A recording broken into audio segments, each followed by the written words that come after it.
سلامونه او نیکې هیلې د هیله اکاډمي درنو څارونکو یو ځل بیا ښه راغلاست. خوشحاله یم چې د مایکروسافټ ورډ د یو نوي درس په وړاندې کولو سره ستاسې په درانه چوپړ کې یم.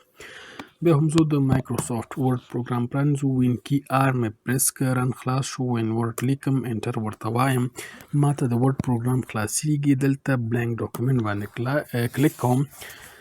په دې کې مو د لیاوټ ټیب په مکمله توګه ویلي وو، یو څه به مو انشاءالله ترې زده کړي وي.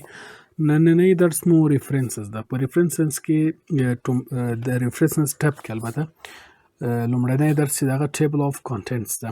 ټیبل آف کانټینټس څه شي ته وایي؟ موږ په دری کې ټیبل آف کانټینټس ته فهرست وایو، په پښتو کې ورته لړلیک وایو.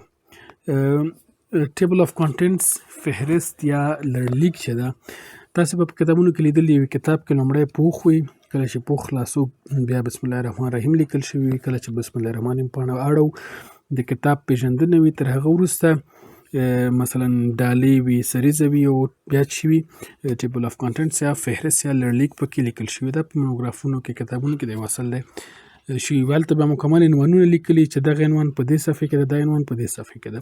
دا فهرست دی چې تاسو به انشاءالله حتما ورسره بلد اوسئ. هغه کولی شي یو دانه هم دلته ولیکئ، بیا یې مخته څه وکړئ، مثلا صفحه ورته ولیکئ. خو د دې لپاره چې اتومات رامنځته شي او په راتلونکي کې مثلا ته یو کتاب مکمل یا یو چپټر یا یو مونوګراف مکمل لیکې، کله چې د هغه ولیکه فهرست دې ورته مثلا تا په خپل سر یو دانه ولیکه جوړ کړه، سمه د هغه هم کار کوي، ته کولی شي چا پکې استفاده وکړي.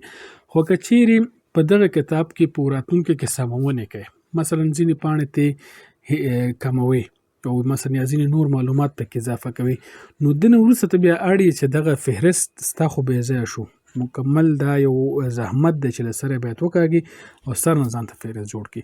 نو دغه کار د دې لپاره چې تاسې په سهولیت سره، په اسانۍ سره او په کاملا دقیقه توګه یو فهرست رامنځته کړي چې په راتلونکي کې هم وشي کولی په اسانۍ سره اپډیټ کړي او بیا مو په عذاب نه کړي. د ټیبل آف کانټینټس له مخې له دغه ځای څخه کولی شو هغه معیاري فهرست چې بیا مو په عذاب نه کړي او دقیق اوسي، د دې څخه رامنځته کوو. خدای دې وکړي چې سر مو خلاص شوی ورباندې.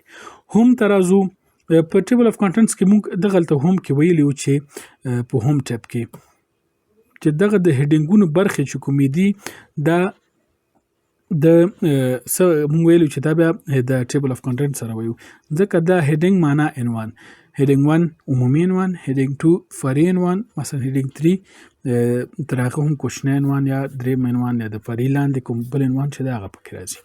مثلا زه راځم دلته متن رامنځته کوم، مساوي رینټ او شروع غواړم متن یو څه ډېر اوسي، دلته نمبر ورکوم چې متن راته ډېر راشي.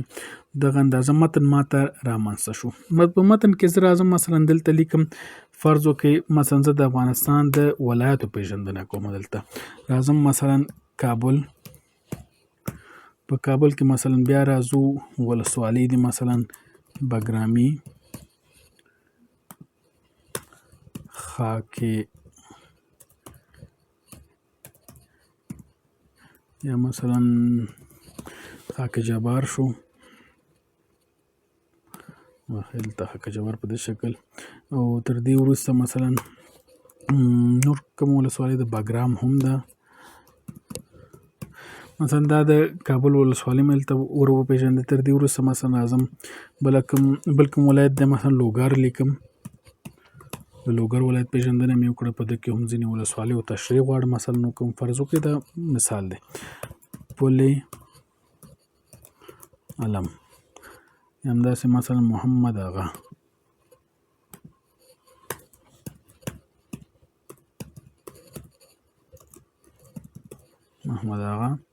همداسې مثلا بله ولسوالۍ فکر کوم برکي برک ده، پکې برک. تر دې وروسته مثلا راځم پکتیا، مثلا په دې کې کوم ولسوالۍ دي، مثلا څمکنیو ولسوالۍ، ځاځي اریوب ولسوالۍ، ځاځي اریوب. داسې مثلا فرض وکړئ دا ټول عنوانونه دي څومره چې تاسې کوئ دلته مثال فقط موږ ورکوو.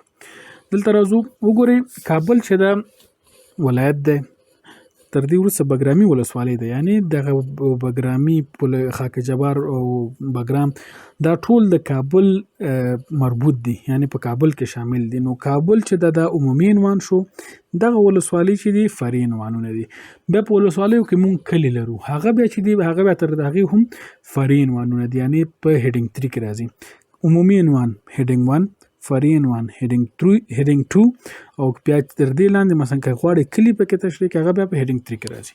دلته راځم زه هیډینګ 1 انتخابوم، ولسوالۍ د دلته هیډینګ 2 انتخابوم، دلته هم هیډینګ 2 انتخابوم، دلته هم هیډینګ 2 انتخابوم.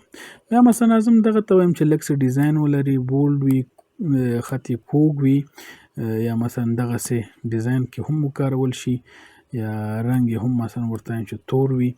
بیا راځم دا اوس عنوان د فارمټ پینټر موږ ویلي چې د یو څه ډیزاین په کټ مټ په بل باندې اپلای کوو. فارمټ پینټر ورته وایم، لوګر دا هم ورته وایم په دې شکل کې. بیا فارمټ پینټر باندې راځم کلیک کوم، دلته راځم فرض مثال په دې باندې هم راته مغه اپلای کړه. هیډینګ 1 مې په دې شکل ترتیب کړه. څومره چې کار تاسې وکړئ ډیزاین کې بیا کولی شئ. موږ دلته فقط د ټیبل آف کانټینټ درس ده. دغه ولسوالۍ هم راځم دا هیډینګ 2 ته اړوم، تر دې وروسته مثلا دا دواړه ولسوالۍ هم هیډینګ 2 ته اړوم. ښه، دا برخه مو خلاصه کړې.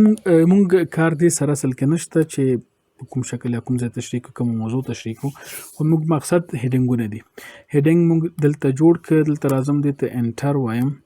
په دې برخه کې مثلا انزرټ بلانک پیج، یو تشه صفحه دلته چې کوم رامنځته کوم، ولې ځکه دلته فهرست غواړم رامنځته کوم ځان ته. دلته اوس راځم ریفرنسز کې ټیبل آف کانټینټ. ټیبل آف کانټینټ کې دلته وګوره اتوماتیک ټیبل 1، ټیبل 2 دغه شکلونه دي چې په دغه شکل تاته کې ټیبل آف کانټینټ رامنځته کوي. په دې باندې مې کلیک وکړو، دلته ګورئ په اتومات توګه ما دغه عنوانونه ورکړي. عمومي عنوان ګورئ لږ څه غټ ده، فرعي عنوان په دغه شکل لاندې دی راغلی. څومره صفحه کې ده، په دویمه کې دریمه کې هر څو صفحه وي دغه صفحه کاملا دقیقه اوسي. که په آینده کې مثلا تاسې متنونه زیاتوئ، کموئ یا کوم موضوع ایسته کوئ، دلته کولی شئ اپډیټ ټیبل په دې باندې کلیک کړئ، اپډیټ پیج نمبرز اونلی، یعنې یوازې د صفحې راته اپډیټ کړه. او که مثلا کوم عنوان دې زیات او کم کړی، اپډیټ انټایر ټیبل، یعنې ټول ټیبل راته له سره جوړ کړه یا مکمل اپډیټ کړه راته.